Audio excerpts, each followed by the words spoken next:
x over root 2 plus root x over 2 root 2. Root 8 is the same as 2 root 2 plus root 8 is equals to 4 times 2. That will give us root 4 times root 2.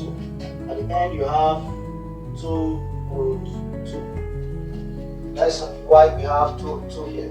The next thing we should do is to multiply all through by 2 root 2 as their LCM.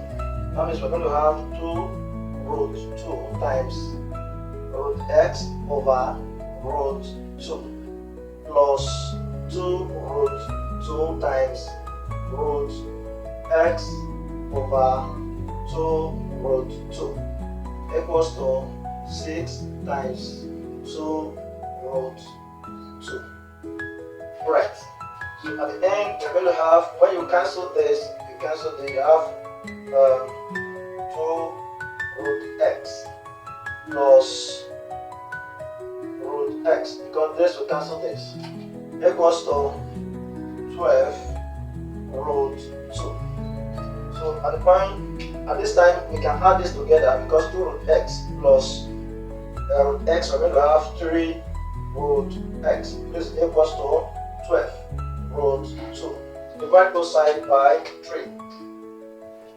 Divide it by 3. So we cancel it. You have root x is equals to 4 root 2. Then square both sides. Square both sides. Find the square of both sides. I'm going to have x here equals to 16 times 2, which is x is equals to 32 as the final answer. Thank you. Thank you very much for watching this video. Please like and subscribe to my channel. Thank you.